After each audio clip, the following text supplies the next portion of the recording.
আসসালামু আলাইকুম। ফেসবুকের সিসিগুলো হলুদ হয়ে গেছে। এটা যদি আপনারা সমাধান না করেন, যে কোনো সময় আপনার পেজে ইস্যু আসতে পারে। আর যদি আপনার পেজে ইস্যু আসে, তাহলে কিন্তু আপনার পেজটি অনেক সময় কিন্তু ডিজেবল হয়ে যেতে পারে। তো চলুন আপনাদেরকে দেখিয়ে দিচ্ছি আপনাদের ফেসবুকের সিসিগুলো কিভাবে আপনারা কনভার্ট করে করবেন। তো চলুন আপনাদেরকে দেখিয়ে দিচ্ছি এই কাজটি আপনারা কিভাবে করবেন। তার আগে ছোট্ট একটি কথা বলবো, যারা আমার ফেসবুক পেজে নতুন, অবশ্যই আমাদের পেজটি ফলো করে রাখুন এমন গুরুত্বপূর্ণ নতুন নতুন ভিডিও পাওয়ার জন্য।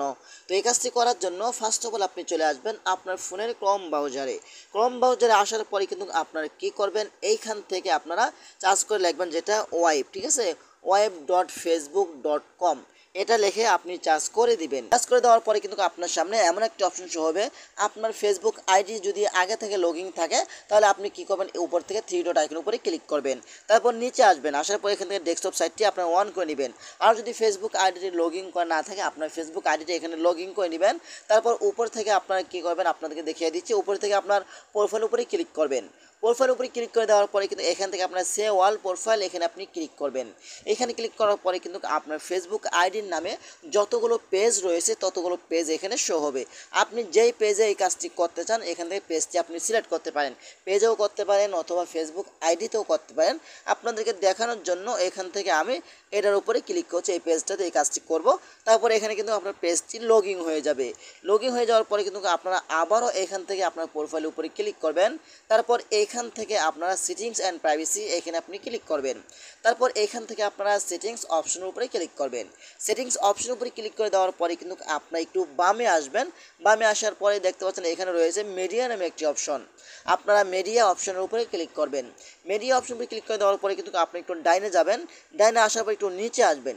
নিচে আসার পরে কিন্তু এখানে একটি অপশন পাবেন, সেটা হলো auto generate caption and subtitle. এখান থেকে আপনি একটু সাইটে আসবেন। ডান পাশে আসার পরে এখানে এডিট নামে একটি অপশন পাবেন। এডিট অপশনের উপরে ক্লিক করে দিবেন। এখানে ক্লিক করে দেওয়ার পরে কিন্তু আপনারা আবারও বামে আসবেন। আপনাদেরকে জুম করে দেখিয়ে দিচ্ছি, দেখতে পাচ্ছেন এখানে কিন্তু দুইটা টিক মার্ক রয়েছে। দেখতে এখানে একটা টিক মার্ক, এখানে একটা টিক মার্ক, এই দুইটা টিক মার্ক আপনারা উঠিয়ে দিবেন। ঠিক আছে, দুইটা টিক মার্ক উঠিয়ে দেওয়ার পরে কিন্তু সাইড থেকে আপনারা এখান থেকে সেভ বাটনে ক্লিক করে দিবেন। সেভ বাটনে ক্লিক করে দেওয়ার পরে কিন্তু আপনার কাজটি সম্পূর্ণ শেষ। এখন থেকে আপনি ভিডিও আপলোড করলে আপনার সিসিগুলো হলুদ হবে না, কনভার্ট হয়ে আপনার গ্রিন আইকন হয়ে যাবে। আপনি চাইলে এই কাজটি করতে পারেন আপনার ফেসবুকের নিরাপত্তার জন্য। তা না হলে কিন্তু যে কোনো সময় আপনার ইস্যু আসতে পারে। তো আশা করি ভিডিওটা বেশি বেশি শেয়ার করে দিবেন আপনাদের বন্ধুদের মাঝে, তারাও যেন উপকৃত হয়। তো এভাবেই চাইলে কিন্তু আপনারা খুব সহজে এই কাজটি করতে পারবেন। তো আশা করি আজকের ভিডিওটা পর্যন্তই। যদি ভিডিওটা ভালো লাগে অবশ্যই লাইক কমেন্ট করে আপনাদের মতামত জানাতে পারেন এবং আমাদের ফেসবুক পেজ অথবা ইউটিউব চ্যানেলটি সাবস্ক্রাইব করে আমাদের সাথেই থাকুন এমন গুরুত্বপূর্ণ নতুন নতুন ভিডিও পাওয়ার জন্য। আর ভিডিওটা বেশি বেশি শেয়ার করে দেবেন আপনাদের বন্ধুদের মাঝে, তারাও যেন উপকৃত হয়। ধন্যবাদ সবাইকে। আসসালামু আলাইকুম।